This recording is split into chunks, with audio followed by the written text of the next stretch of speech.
Wai Umar, fargaba me kake yi? Dan na ce ina son ka? Idan har zuciyarka ta amince ma da soyayyata, to ina mai tabbatar maka da zaka samu farin ciki a rayuwarka. Wai momi me yasa kike amincewa da zuciyarki take kitsa miki abin da ba shi bane? Kamata yayi fa ki tsaya ki dinga amfani da kwakwalwarki.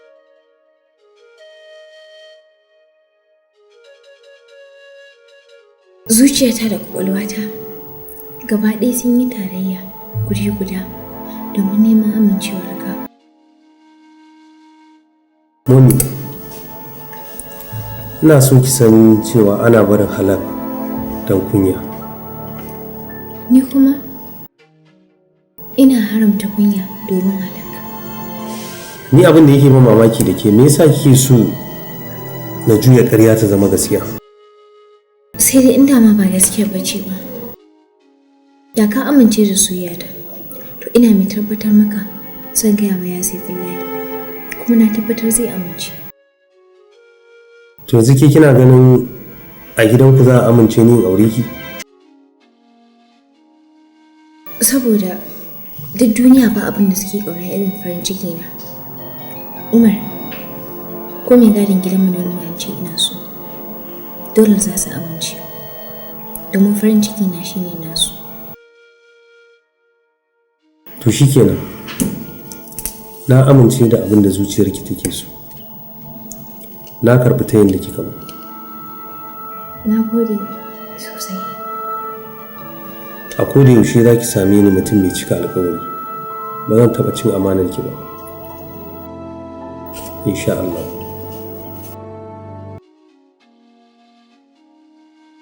Waya har yanzu ba a kawo abincin nan ba.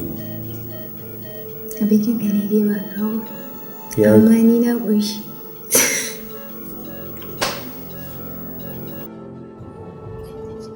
Umar, kai ne bangon da na jingina rayuwata a jikinsa. Idan ka matsa, rayuwata ga baki ɗaya rugujewa za ta yi. Momi, ko a tunani ko a mafarki, ban taɓa sa rai zan guje ki ba wata ran. Saboda halittin da aka min a gidanku, kar ki manta a gidanku aka tsamo ni daga wutar talaucin da nake fama da shi, aka sani a cikin ni'ima. Ka samu da yawa daga cikin alkhairi a gidan nan. Idan ka riƙe ni amana, za ka samu fiye da haka. Ka tausaya wa zuciyata, ka tsira da ita daga halaka, domin kai kaɗai ta sani.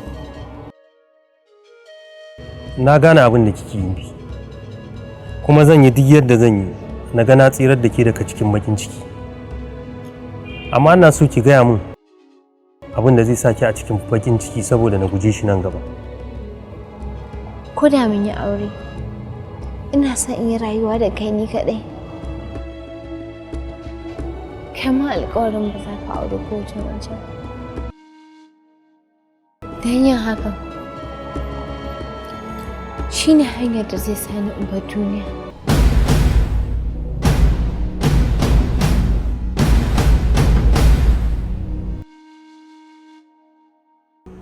Shikenan, na miki alƙawari ko da mun yi aure ba zan miki kishiya ba. Idan ma na miki kishiya ai duniya sai ta zage ni saboda irin halaccin da kuka nuna min a gidan nan.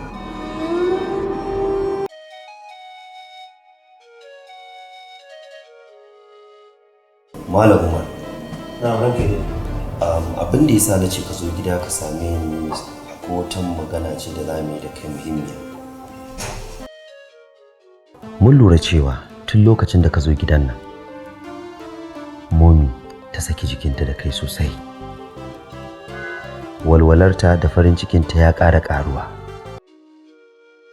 Ina so in sanar da kai cewa idan har hakan ya ɗore, to babu abin da za ka nema a wajen mu ka rasa. Saboda duk gidan nan babu wani abu da muke so fiye da Momi. Haka ne ranka ya daɗe. Ni ma tun zuwa na gidan nan na lura da haka. Madalla. Abu na biyu shine ina so ka auri Momi. Idan har ka aure ta, ina tabbatar maka da cewa za ka samu abubuwa na more rayuwa daban-daban. Na farko, za mu baka mota. Kanka ya daɗe kamar mota na jika ce. Ƙwarai kuwa.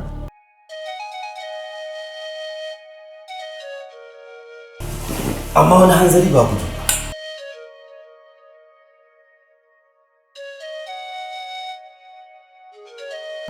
Idan muka baka Momi ka aura, to ba za ka yi mata kishiya ba. Na san cewa Allah ya halatta yin kishiya.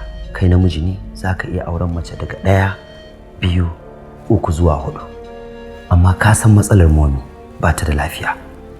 Kuma idan har ka ce za ka yi mata kishiya, to rashin lafiyanta zai iya tashi. Kuma na tabbata kai ma ba za ka so haka ba. Wannan shi ne yarjejeniyar da za mu yi da kai. Ba za mu yi maka dole ba. Abinda duk ka yanke sai ka tuntube mu. Have a nice day. To shi kenan. Zan je sai ta ji. Babar ka lafiya.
Mamaki. Wallahi. Ina mota take? Ga ta can? Kana nufi waccan farar? Wallahi. Dan Allah ba zolaya ta kake ba. Wallahi ba zolaya bane, matsa kusa ka ganta.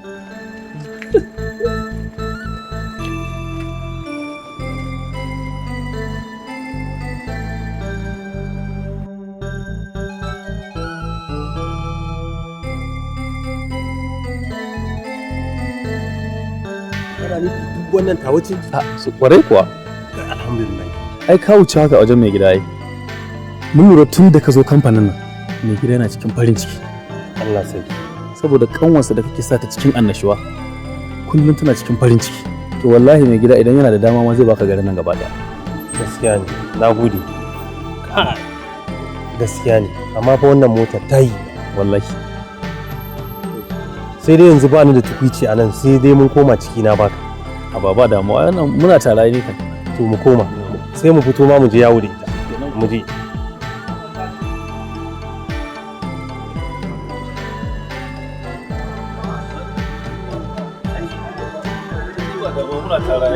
Dole ne ba.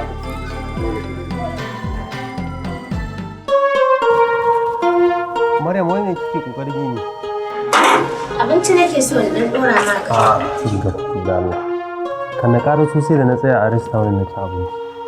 Kin san yanzu inda na je din nan ba wai kowane irin abinci ma nake iya ci ba. Ai na ga ko ɗaki baka shiga ba. Kin gane ina sauri ne, akwai gurin da nan ji gaskiya. Amma ai duk saurin ka dai zaka tsaya ku gaisa da Yasmin. Gaskiya zan ba ta lokaci. Akwai inda nake so ke muhimmi. Kin gane? Inda ya dawo ta ce mun kawai na zo in ya so na dawo sai mu gaisa. Yanzu ina ne zaka tafi? Wanda ya fi ɗakin matarka muhimmanci. Gaskiya na ba zan iya kwana a gidan nan. Hotel kawai zan je in kama kwanta. Ni fa na saba da wata rayuwa ne ta jin daɗi. ban saba da yin wannan rayuwar ta ku. Ko kuma sun ke sake a gaba kawai dinga kallon kamar TV. Amma dai ai ka san ni matarka ce ta sunna. Bai kamata ka fita ka ce za ka tafi hotel kwana ba. Gaskiya ni dai na gaya miki wallahi hotel zan je. Haba. Ke kan shi kan kalli kala ta ce kan yanzu na